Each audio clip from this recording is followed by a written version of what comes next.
Dom, I changed all of my pregame day habits. I listen to music and podcasts today. I didn't drink out of my Mississippi State cup. I didn't do yard work. I did everything differently today. I didn't wear any Stars gear.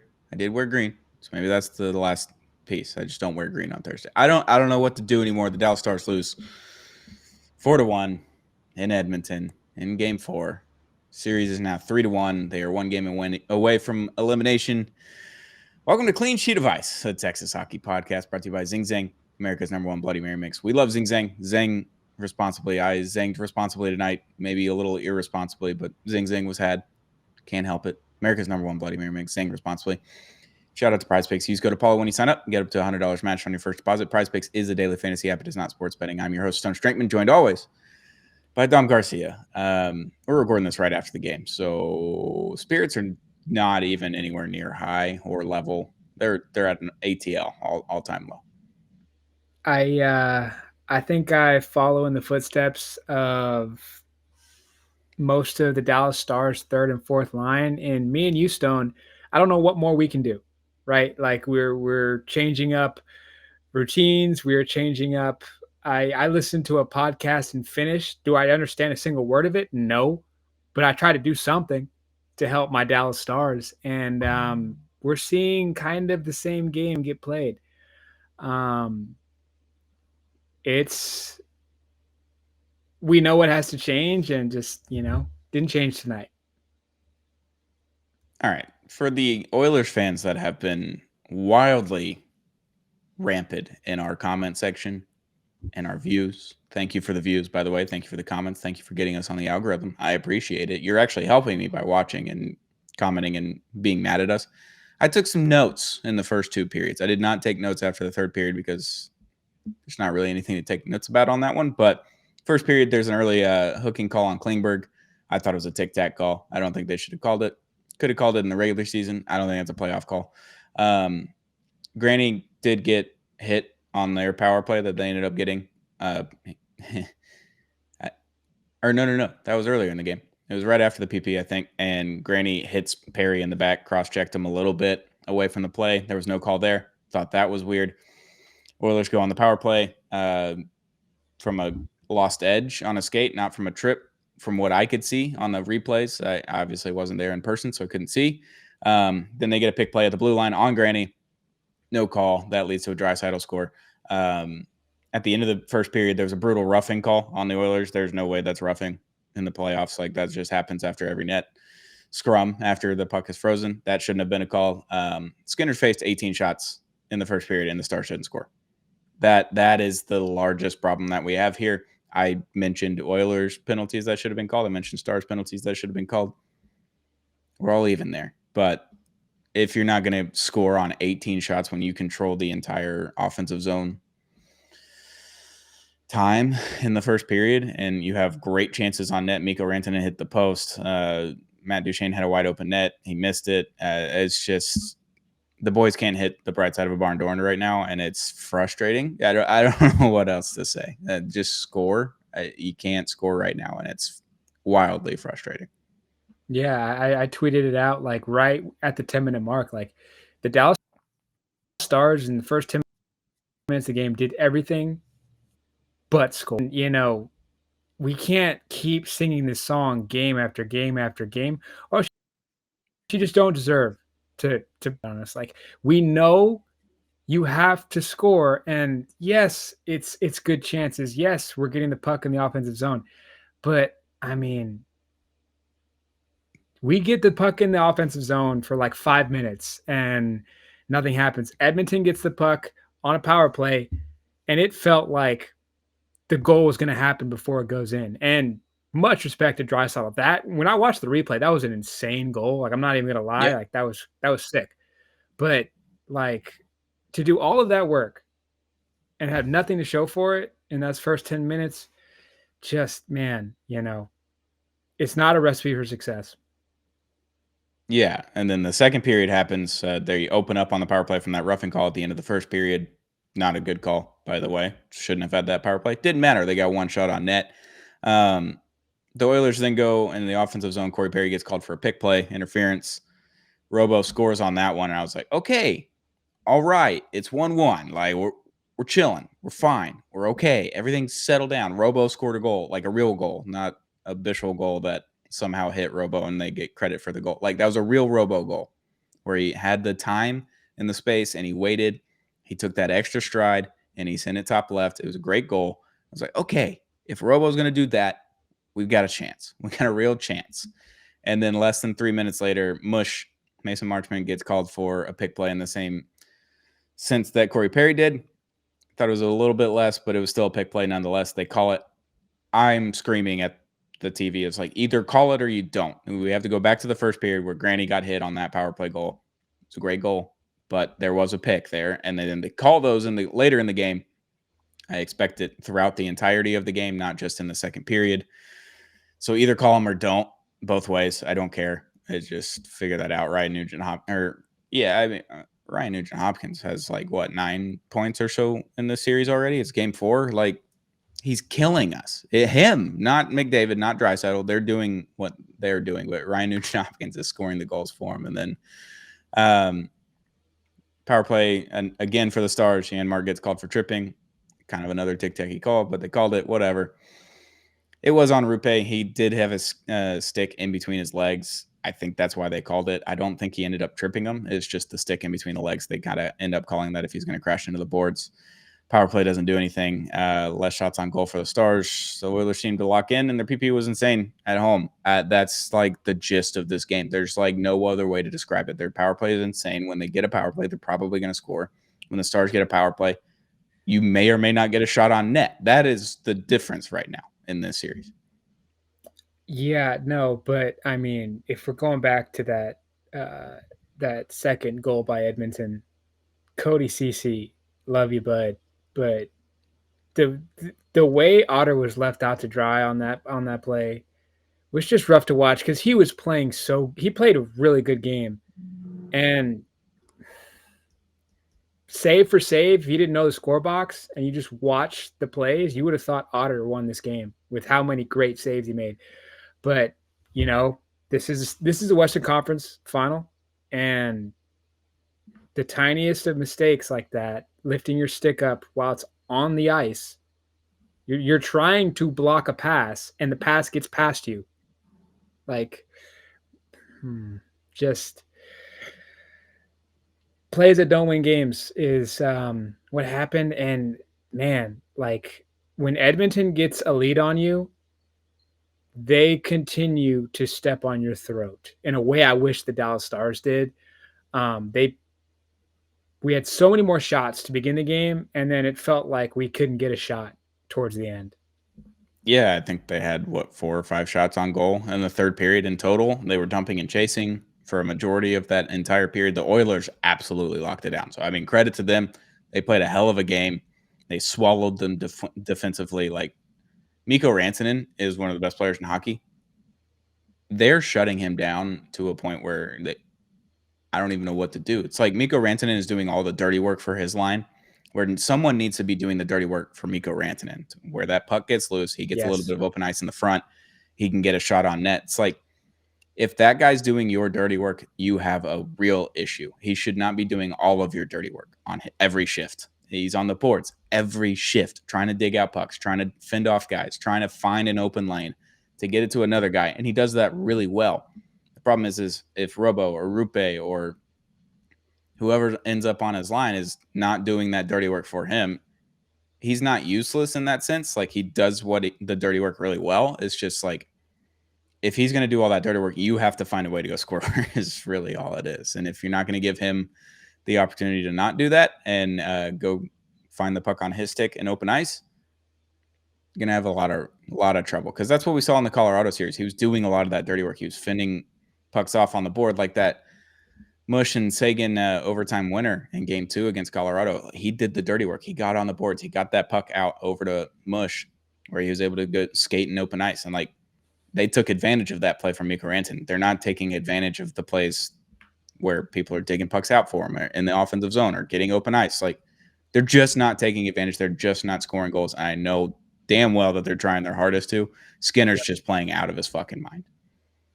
Yeah, no, and as you're laying out, Rantanen's play, I mean, what comes to mind is when you haven't like I'm really good friends with Joe Mixon on the Houston Texans.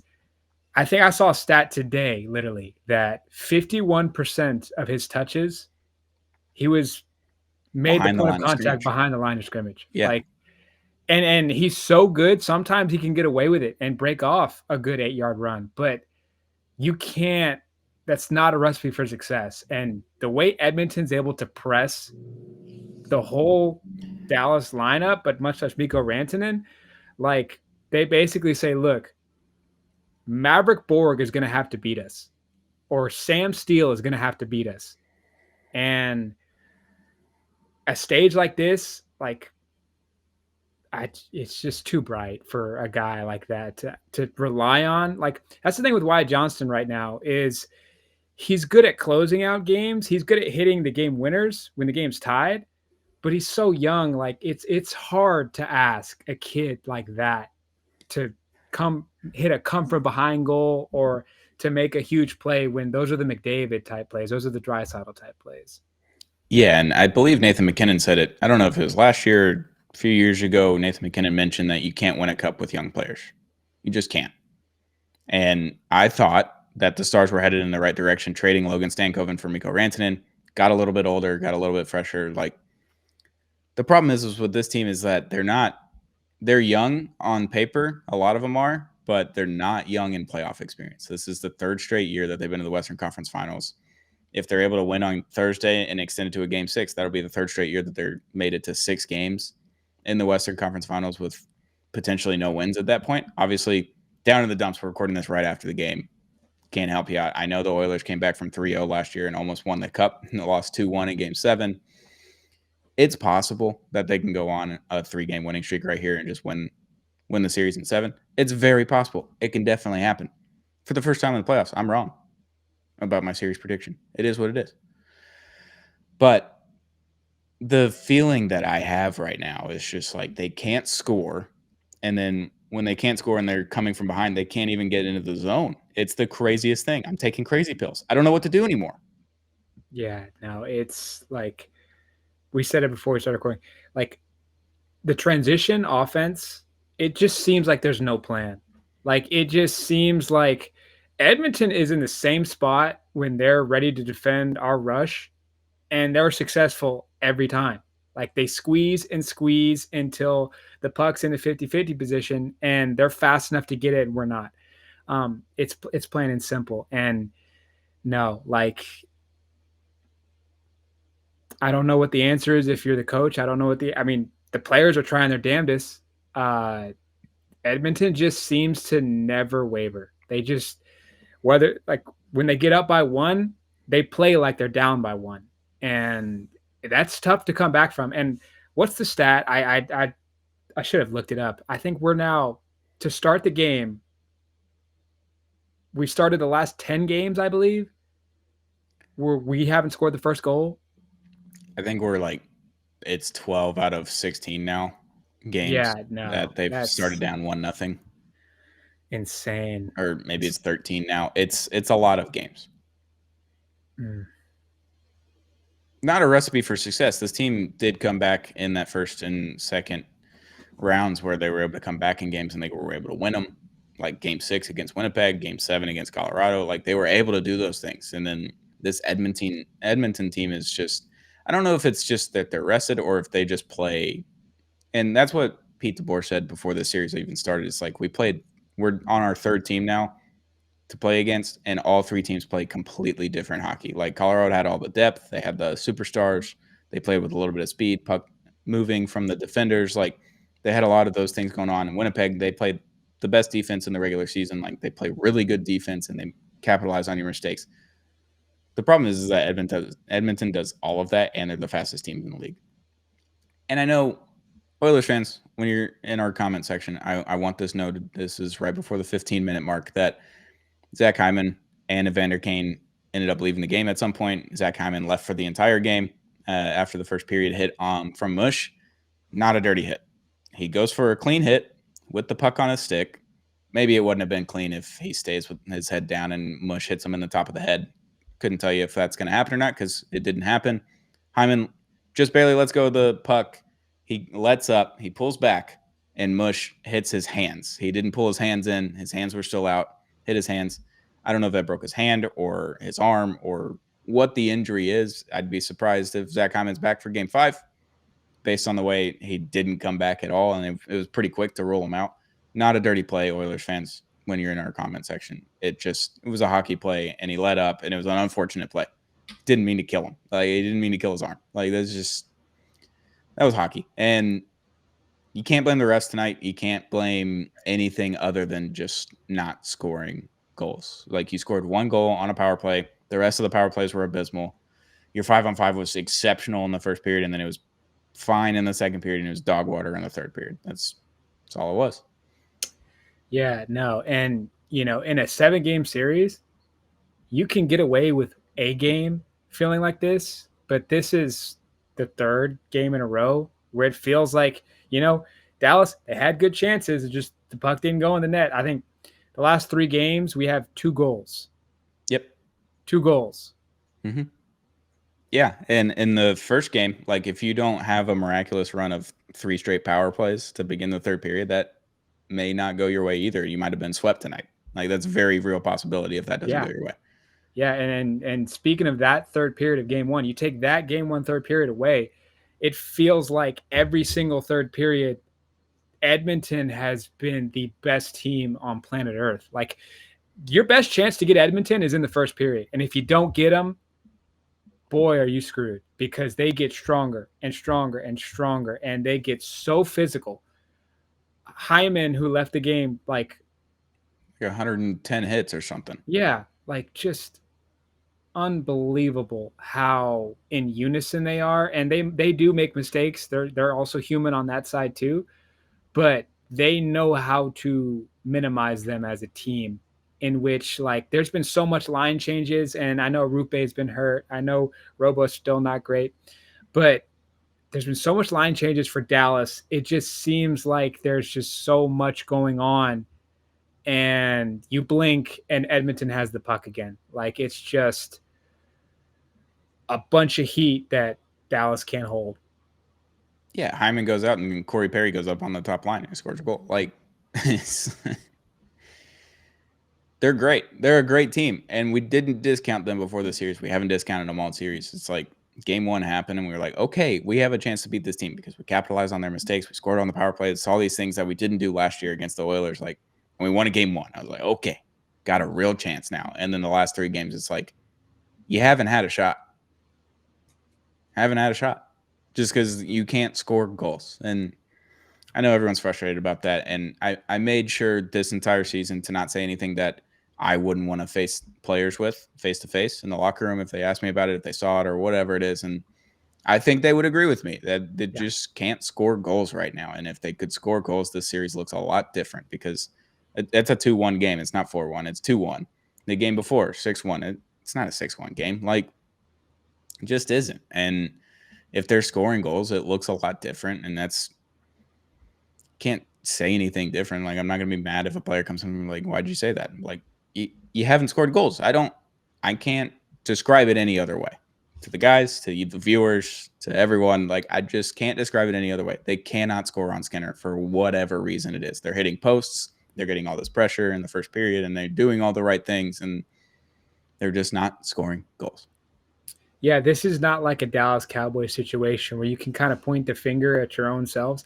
I look at every single loss we've taken, and I can't say that Dallas gave Edmonton a single game. I can't say that. I'm looking at it and seeing that,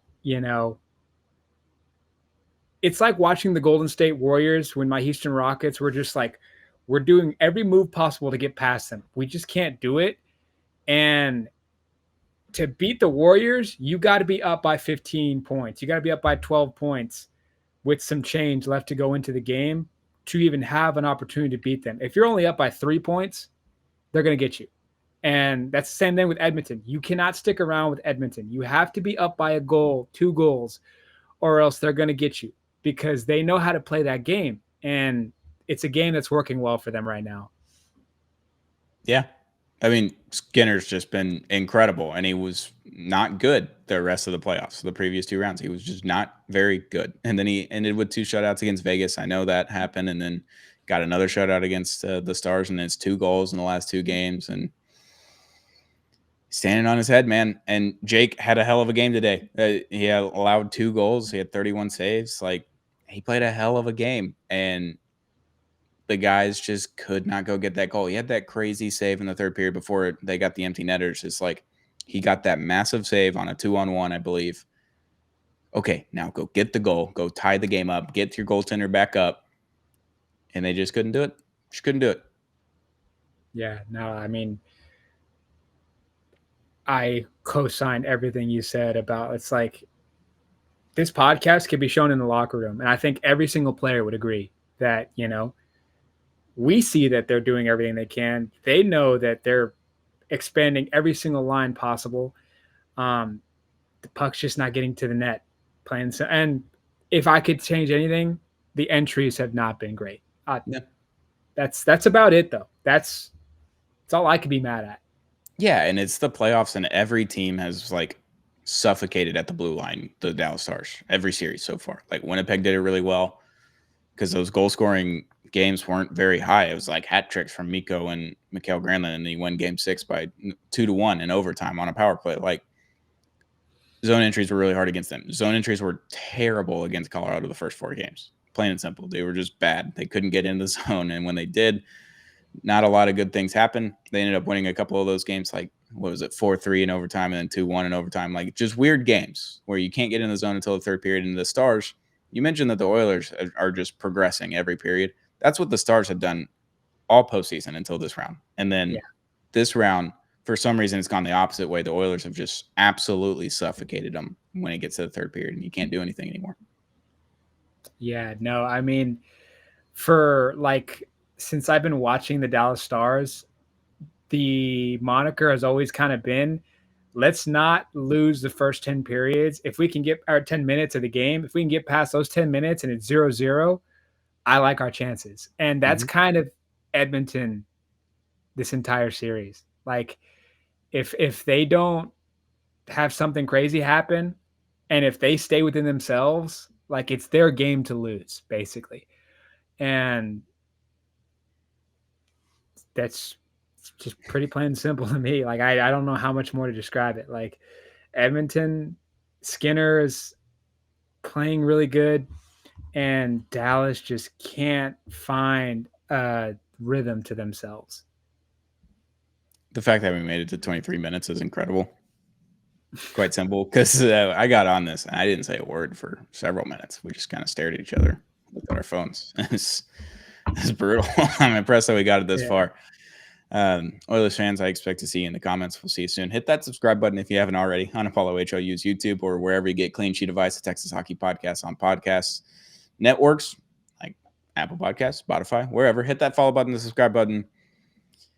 We will be back this week. We do have a Game 5 to talk about on Friday. I am going to the game on Thursday. I'll be in the press box, so hopefully we can extend the series, extend the season, at least another game. I'd like to watch more hockey because the death stare at my TV was happening, and I realized that baseball was about to be the only thing on my TV after the NBA Finals are over, and I got a little sad, got a little wearisome. I was like, I guess I'm just going to get really into golf again like I did last summer, where I'm just going to watch every golf tournament, regardless of what it is, PGA, Live, like I might watch DP World Tour.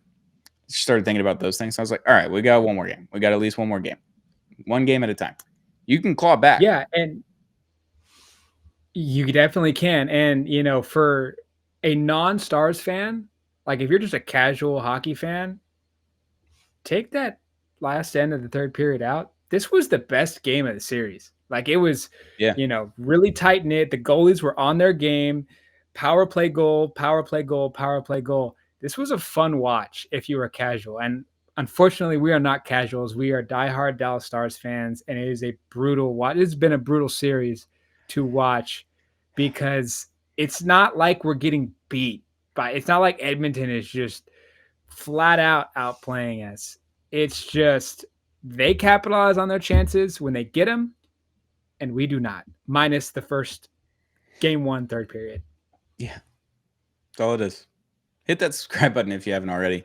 Shout out to our sponsor, Zing Zang, America's #1 Bloody Mary. Make Zang responsibly. And shout out to Prize Picks. Use code Apollo when you sign up. Get up to $100 matched on your first deposit. Prize Picks is the daily fantasy app where you hit more or less on every stat, every game, every night, every player. We love Prize Picks. We love Zing Zang. Dom, thank you for joining me. Viewers, commenters, listeners, thank you for hitting that subscribe button if you haven't already. We'll be back very, very soon to talk about Game 5 of the Stars and Oilers on Friday morning. We'll be back recording, and it'll be up around lunchtime. We'll be back to talk about it, win or lose. I hope it's a win. I need more hockey in my life. I just need it. I can't go straight to golf and baseball mode after basketball's over. I just can't do it. I need more hockey. So Stars, lock in. Let's get a Game 5 win. We'll be back very, very, very, very soon. Another episode of Clean Sheet of Ice, Texas Hockey Podcast.